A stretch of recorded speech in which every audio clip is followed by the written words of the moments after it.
Kouyaté Abdoulaye, député RHDP de Lakota commune et directeur de cabinet adjoint aux affaires étrangères, a rencontré la diaspora ivoirienne de Lakota le samedi 3 juillet 2021 à Paris. Avec les associations présentes de ce département dont la FCDO, Nouvelle Vision, TPLP de Loba Akeraïm et bien d'autres, l'élu a prôné l'union des fils et filles de Lakota. Il a surtout parlé de développement dans toutes ses formes. En la matière, 50 écoles primaires selon lui ont été construites sur son initiative et 12 collèges en construction. Au sortir de la crise, il fallait attaquer certains secteurs clés, n'est-ce pas, du pays qui avaient été touchés par la crise. L'éducation, la santé, l'eau, la salubrité et, n'est-ce pas, l'autre secteur. En tant que point focal, pour ce qui concernait l'éducation, il a été question de construire 1500 salles de classe du primaire et puis 11 collèges de proximité. Et c'est moi qui étais chargé de décider où on devait construire ces écoles primaires, où on devait construire ces collèges. Quand je suis sorti de là, j'ai pris contact avec les deux inspecteurs. Maurice Frey, qui est aujourd'hui directeur du CAFOB de Gagnoa, et puis une dame. Je vous dis, mais quels sont les besoins en matière de construction d'écoles primaires à Lakota, dans tout le département de Lakota? Ils m'ont fait le point. Et j'avais décidé de construire un collège à Niakobolognoa, qui est mon village maternel. Donc, voilà comment le collège de Niabezaria est né. Pour dire que par rapport au secteur dans lequel je me trouvais, qu'est-ce que je pouvais faire comme acte pour impacter, n'est-ce pas, là-bas? Je ne veux pas construire de route à l'époque. Je ne veux pas construire d'hôpitaux ou de centres de santé. Mais ce que je peux faire, c'est faire en sorte que les écoles soient orientées, que ce soit en collège ou bien en école primaire, soient orientées, n'est-ce pas, vers Lakota. Voilà ce que j'ai fait.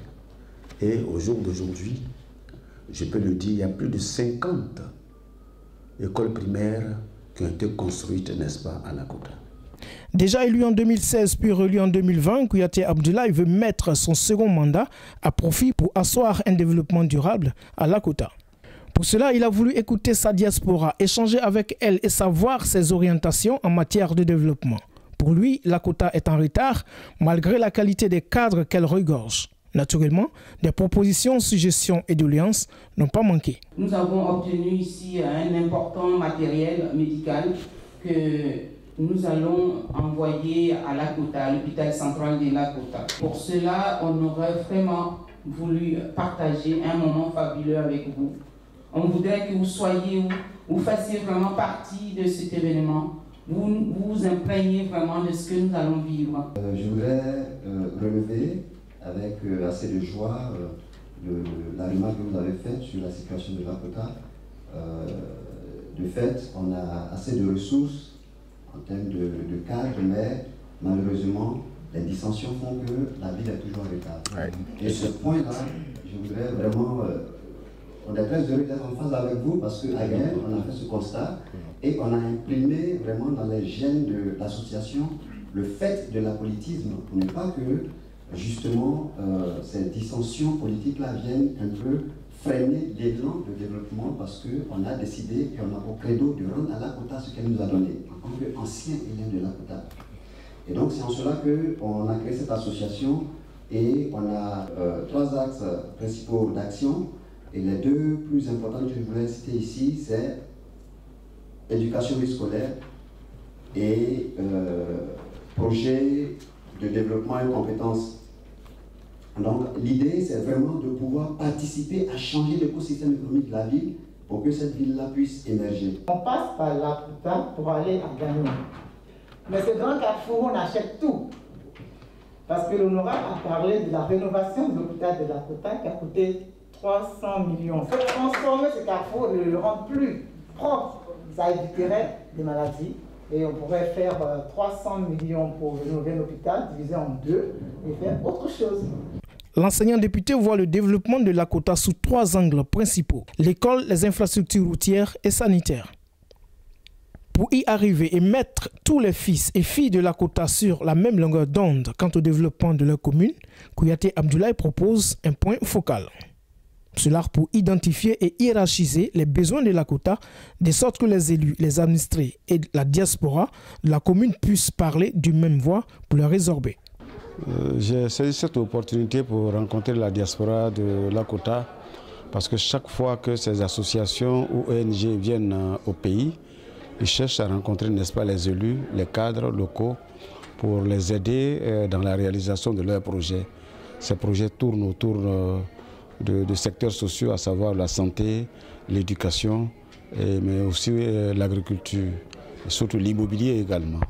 Donc nous avons décidé de les rencontrer pour qu'on essaie de voir comment on peut mutualiser toutes ces activités-là, toutes ces activités d'investissement que la diaspora veut faire là-bas. Il faut les mutualiser. Parce qu'il faut que la diaspora s'organise pour faire en sorte que les difficultés administratives auxquelles elle peut être confrontée, on y trouve, n'est-ce pas, des solutions pour les encourager. Parce que si vous butez plusieurs fois sur un problème, il est évident qu'on cède au découragement. Or, c'est ce que je ne souhaiterais pas. C'est pourquoi, dès qu'ils ont sollicité, moi je les ai rencontrés pour, dans un premier temps, m'imprégner, pour voir l'organisation qu'il y a en place. Et j'ai souhaité qu'ils aient une entité unique au niveau, n'est-ce pas, des points focaux, de telle sorte qu'il n'y ait pas une dispersion d'interlocuteurs, de telle sorte que s'il y a des choses à faire, donc qu'on puisse, n'est-ce pas, les faire, n'est-ce pas, d'un seul coup. Voilà ce qui nous explique. L'objectif de ces rencontres, Lakota Nouvelle Vision, par exemple, veut faire un centre de protection de la jeune fille, n'est-ce pas, au regard de la population scolaire qu'il y a à Lakota.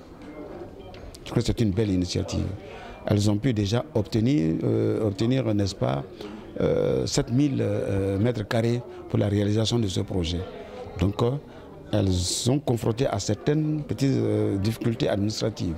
Évidemment, il y a une question des procédures administratives qu'elles ne savent pas trop. Il faut qu'on leur montre le chemin. Il y a également une autre association qui est en contact avec les services médicaux, n'est-ce pas, de France pour acheminer à Lakota, n'est-ce pas, du matériel. Ce sont des lits, ce sont des chaises roulantes, ce sont des matelas. Ce sont des choses qu'il faut vraiment encourager, surtout que nos hôpitaux et nos centres de santé manquent cruellement, n'est-ce pas, de matériel. Ce sont des choses qu'il faut faire. Il y a une autre structure qui veut, par exemple, construire une bibliothèque au lycée de Lakota pour encourager, n'est-ce pas, la lecture. Et moi-même, en tant qu'éducateur, j'encourage, n'est-ce pas, ces actions. Voilà autant d'actions parmi tant d'autres, je dirais, n'est-ce pas, qu'il faut encourager. Oui, je suis optimiste parce que ces jeunes gens, ces jeunes femmes, ces hommes et ces femmes sont vraiment déterminés, n'est-ce pas, à investir chez eux, à orienter vers le département, n'est-ce pas, les projets de développement dans les secteurs sociaux. Et je suis vraiment optimiste, ça je peux vous le dire.